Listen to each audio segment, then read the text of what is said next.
ಲಿಂಗ ಪೂಜೆ ಎಂದಡೆ ಸಾಮಾನ್ಯವೇ? ಲಿಂಗವೇ ಪೂಜಿಸಿ ಜಗದೊಳಗೆ ಯೋಗಿಗಳಾದವರು ಸಂತ ಮಹಂತರು ಶರಣರೆಲ್ಲ. ಸುಮ್ಮನೆ ಅವರು ಯೋಗಿಗಳಾಗಲಿಲ್ಲ, ಲಿಂಗಯ್ಯನ ಜೊತೆಗೆ ಮಾತನಾಡ್ತಾ ಇದ್ರು, ಲಿಂಗದ ಜೊತೆಗೆ ತಮ್ಮ ಶಿವಯೋಗದ ಅನುಷ್ಠಾನವನ್ನ ಮಾಡ್ತಾ ಇದ್ರು. ಲಿಂಗಯ್ಯನಲ್ಲಿ ಅಷ್ಟು ಪಕ್ವವಾಗಿರ್ತಕ್ಕಂಥ ಶಕ್ತಿ ಇದೆ. ವಿಜಯಪುರ ಜಿಲ್ಲೆ ಸಿಂದಗಿ ತಾಲೂಕಿನೊಳಗ ಡವಳಾರ ಅಂತ ಒಂದು ಊರು ಬರ್ತದೆ. ಅಲ್ಲೊಂದು ಕುರುಬರ ಮನೆತನ, ಹಾಲುಮತ ಸಮಾಜದ ಮನೆತನ. ಹಾಲುಮತ ಸಮಾಜ ಅಂದ್ರೆ ಅತ್ಯಂತ ಶ್ರೇಷ್ಠವಾಗಿರ್ತಕ್ಕಂಥ ಸಮಾಜ. ಯಾವುದೇ ದಾನ ಧರ್ಮಗಳನ್ನು ನಾವು ಕೇಳಬೇಕಾದ್ರೆ ಮೊದಲಿಗೆ ನಾವು ಯಾರ ಹತ್ರ ಹಣವನ್ನ ಕೇಳುತ್ತೇವೆ ಅಂದ್ರೆ ಅದು ಹಾಲು ಮತದವರಿಂದ ಕೇಳುತ್ತೇವೆ. ಕಾರಣ, ಆತ ಕಂಬಳಿ ಬೀಸಿದರೆ ಜಗವೆಲ್ಲ ನೆರಳಾಗುವುದು ಅನ್ನುವಂತ ಕಾರಣಕ್ಕಾಗಿ ಹಾಲು ಮತದವರಿಂದ ನಾವು ಸಂಗ್ರಹವನ್ನು ಮಾಡುವುದಕ್ಕೆ ಪ್ರಾರಂಭ ಮಾಡುತ್ತೇವೆ. ಅಂತ ಒಂದು ಪವಿತ್ರವಾಗಿರ್ತಕ್ಕಂಥ ಮನೆತನ. ಆ ಮನೆತನದಲ್ಲಿ ಒಂದು ಕೂಸು ಮತ್ತು ಆ ಮನೆತನದ ಎಲ್ಲ ದಂಪತಿಗಳು, ಅವರ ಕಾಯಕ ಪ್ರತಿದಿನ ಏನಾಗಿತ್ತು ಅಂತಂದ್ರೆ ಕುರಿಗಳನ್ನ ಕಾಯೋದು. ಅವರ ತಂದೆ ಆ ಕೂಸನ್ನ ಶಾಲೆಯನ್ನು ಬಿಡಿಸಿ ಕುರಿ ಕಾಯುವುದಕ್ಕೆ ಹಚ್ಚಿದ. ಕೂಸು ಅತ್ಯಂತ ಶಿವಭಕ್ತನಾಗಿರ್ತಕ್ಕಂತಹ ಸಣ್ಣ ಹುಡುಗ, ಜಂಗಮರ ಮೇಲೆ ಅತ್ಯಂತ ಶ್ರದ್ಧೆಯನ್ನ, ಲಿಂಗದ ಮೇಲೆ ಅತ್ಯಂತ ಭಕ್ತಿಯನ್ನ ಇಟ್ಟಿರ್ತಕ್ಕಂಥ ಹುಡುಗ. ಆತನಿಗೆ ಯಾರು ಒಬ್ಬರೂ ಸಹಿತ ಲಿಂಗ ದೀಕ್ಷೆಯನ್ನ ಕೊಡಲೇ ಇಲ್ಲ. ಪ್ರತಿದಿನ ಕುರಿ ಕಾಯೋದಕ್ಕಂತ ಗುಡ್ದಾಗ ಹೋಗ್ತಿದ್ದ. ಗುಡ್ದಾಗ ನಿಂತು ಯಾರ್ಯಾರ ಜಂಗಮರು ಬರ್ತಾರೇನೋ ಅಂತ ತಳಗ ಕಾಯ್ತಾ ಇದ್ದ. ಒಂದು ದಿನ ಒಂದು ಪ್ರಸಂಗ ಏನು ನಡೀತದೆ ಅಂದ್ರೆ, ಅವರ ಊರಿನ ಮಾರ್ಗದ ಮೇಲಾಶಿ ಶ್ರೀಶೈಲಕ್ಕೆ ಕಂಬಿ ತಗೊಂಡು ಹೊರಟಿದ್ದು.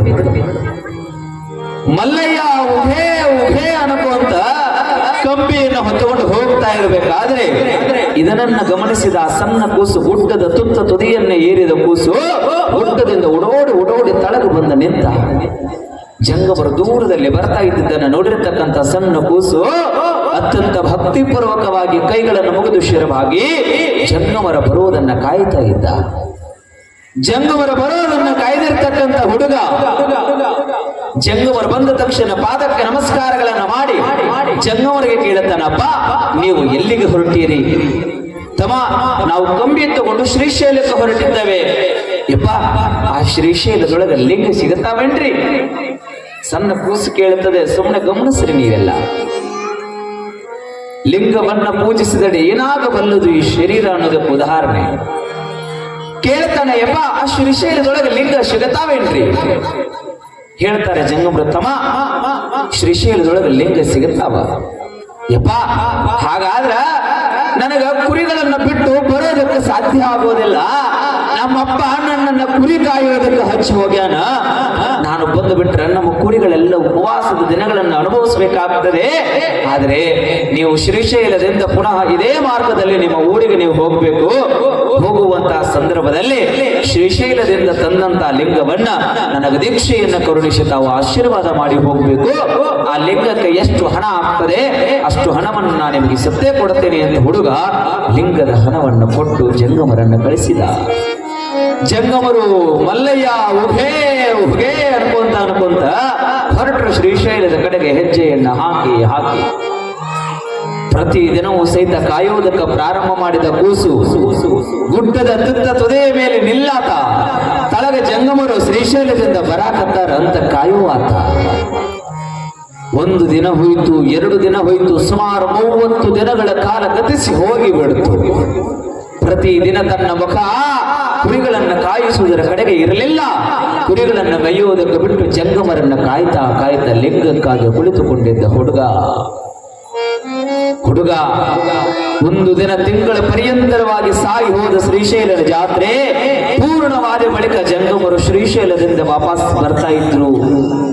ತುತ್ತ ತುದಿಯನ್ನೇರಿ ಕುಳಿತುಕೊಂಡ ಬಾಲಕ ನೋಡುತ್ತಾನೆ, ಜಂಗಮರು ಕಂಬಿಯನ್ನು ಹೊತ್ತುಕೊಂಡು ಊರ ಕಡೆಗೆ ಮುಖ ಮಾಡಿದ್ರು.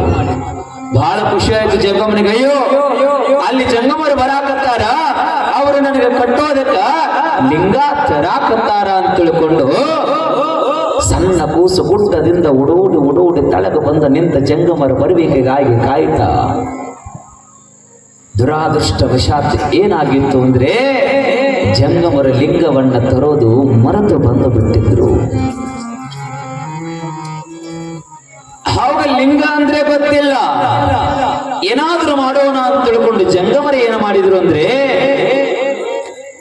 ಅಲ್ಲೇ ಬಿದ್ದಿರತಕ್ಕಂತ ಕುರಿ ಹಿಕ್ಕಿಗಳನ್ನ ಸಂಗ್ರಹಿಸಿ ಲಿಂಗದ ಆಕಾರಕ್ಕೆ ತಂದು ಆ ಕುರಿ ಹಿಕ್ಕಿಗಳನ್ನೇ ಲಿಂಗವನ್ನಾಗಿ ಮಾಡಿ ತಗೊಂಡು ಹೋಗಿ ಆ ಬಾಲಕನ ಕೈಯೊಳಗೆ ಕೊಟ್ಟರು.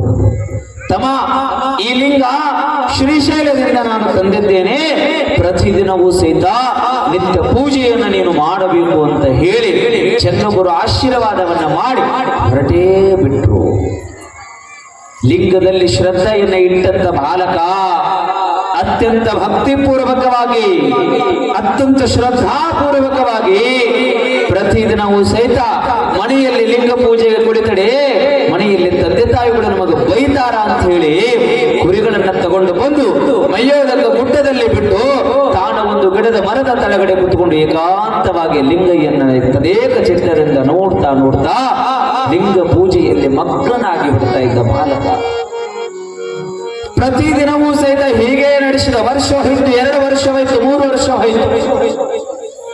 ಒಂದು ದಿನ ತಂದೆ ಏನು ಮಾಡಿಬಿಟ್ಟ ಅಂತಂದ್ರೆ, ಕುರಿಗಳೆಲ್ಲ ಹಿಂಗ್ಯಾಕ ಮೈಯಲ್ಲಾಗ್ಯಾವ, ಏನ್ ಹಾಲು ಕೊಡಲಾಗ್ಯಾವ ಅಂತ ತಿಳ್ಕೊಂಡು ಹೇಳಿ ಮಗ ಮುಂದೆ ಹೋಗಿ ಏನಾರೇ ಮಾಡ್ತಾನೆ ನೋಡ್ಬೇಕಂತ ಹೇಳಿ ಮಗನನ್ನ ಮುಂದೆ ಕಳಿಸಿ ಮಗ ಹಿಂದೆಯಿಂದ, ತಂದೆ ಹಿಂದೆಯಿಂದ ಹೊರಟ ಮಗನ ಹಿಂದೆ. ಮಗ ಯಥಾ ಪ್ರಕಾರ ಪ್ರತಿದಿನ ಹೆಂಗ ಮಾಡ್ತಿದ್ದ, ಕುರಿಗಳನ್ನ ಮೇಯೋದಕ್ಕೆ ಬಿಟ್ಟ, ತಾನು ಒಂದು ಮರದ ತಳಗಡೆ ತದೇಕ ಚಿತ್ತದಿಂದ ಲಿಂಗಯ್ಯನನ್ನ ನೋಡ್ತಾ ನೋಡ್ತಾ ಲಿಂಗಯ್ಯನಲ್ಲಿ ಒಂದಾಗಿ ಬಿಟ್ಟ. ಲಿಂಗಯ್ಯನಲ್ಲಿ ಒಂದಾಗಿ ನೋಡ್ತಾ ಇರಬೇಕಾದ್ರೆ ತಂದೆ ಏನು ಮಾಡಿಬಿಟ್ಟ ಅಂದ್ರೆ, ನನ್ನ ಮಗ ಇದೇ ಲಿಂಗ ಪೂಜೆಯಿಂದ ಹಾಳಾಗಕತ್ತಾನ, ಕುರಿ ಮೇಯಿಸೋದನ್ನ ಬಿಟ್ಟು ಧ್ಯಾನಕ್ಕೆ ಕುಂಡ್ರಾಕತ್ತಾನ ಅಂತ ಹೇಳಿ ತಂದೆ ನೇರವಾಗಿ ಬಂದಂತ ಅವನೇ ಲಿಂಗವನ್ನ ಕಸಿದುಕೊಂಡು ಕಲ್ಲ ಮೇಲಿಟ್ಟು ಕಲ್ಲನ್ನು ಹೀರಿ ಲಿಂಗವನ್ನು ಒಡೆದು ಬಿಟ್ಟ. ಮಗನಿಗೆ ಸಿಟ್ಟು ಎಲ್ಲಿತ್ತು ಏನೋ ಗೊತ್ತಿಲ್ಲ, ಕೈಯಲ್ಲಿ ಹರಿತವಾದ ಕೊಟ್ಟಲಿ ತಂದೆಗೆ ಹೇಳುತ್ತಾನೆ, ಅಪ್ಪ ನನ್ನ ಶಿವನನ್ನೇ ನೀನು ಕೊಂದು ಬಿಟ್ಟೆಯಲ್ಲ, ನಿನ್ನನ್ನು ನಾನು ಉಳಿಸುವುದಿಲ್ಲ ಅಂತ ತಿಳ್ಕೊಂಡು ಮಗ ತಂದೆಯ ರುಂಡವನ್ನ ಕಡಿಬೇಕಂತ ತಿಳ್ಕೊಂಡು ಹೊರಟ. ಇನ್ನೇನು ಹೀಗೆ ಕೊಟ್ಟಲಿಯನ್ನು ಎತ್ತಿ ತಂದೆಯ ರುಂಡನ್ನು ಕಡಿಬೇಕು ಅನ್ನುವುದರಷ್ಟಲ್ಲೇ ಶಿವ ಭೂಮಿ ಹಿಡಿದು ಪ್ರತ್ಯಕ್ಷನಾಗಿ ಕೊಟ್ಟಲಿಯನ್ನು ಹೀಗೆ ಕೈಯಿಂದ ಹಿಡಿದು ಹೇಳುತ್ತಾನೆ, ತಮ್ಮ ಈ ಕೆಲಸ ನೀನು ಮಾಡಬೇಡ. ಯಪ್ಪ, ನಿನ್ನ ಒಲುಮೆಗಾಗಿ ತಪಸ್ಸಿಗೆ ಕುಳಿತಿರಬೇಕಾದರೆ ನಿನ್ನ ಪೂಜೆಗೆ ಭಂಗ ತಂದಂತ ಈ ವ್ಯಕ್ತಿಯನ್ನ ನಾನು ಬಿಡೋದಿಲ್ಲ, ನೀನು ಬಿಡು ಅಂತ ತಿಳ್ಕೊಂಡು ಶಿವನಿಗೆ ಹೇಳಿದ ತಕ್ಷಣನೇ ಶಿವ ಬಾಲಕನಿಗೆ ಹೇಳುತ್ತಾನಂತೆ, ತಮ್ಮ ನಾನು ನಿನಗಾಗಿ ಈ ಪರೀಕ್ಷೆಯನ್ನು ಒಡ್ಡಿದೆ, ನಿನ್ನ ತಪಸ್ಸಿನಲ್ಲಿ ಏಕಾಗ್ರತೆ ಇದೆಯಲ್ಲೋ, ಈ ನಿನ್ನ ತಪಸ್ಸು ಮಾಡುವುದರಲ್ಲಿ ನಿನ್ನಲ್ಲಿ ಭಕ್ತಿ ಇದೆಯಲ್ಲೋ ಅಂತ ತಿಳ್ಕೊಂಡು ನಾನೇ ನಿನ್ನ ಪರೀಕ್ಷೆಗಾಗಿ ಭೂಮಿಗೆ ಬರುವ ಕಾಯ್ತಾ ಇದ್ದೆ.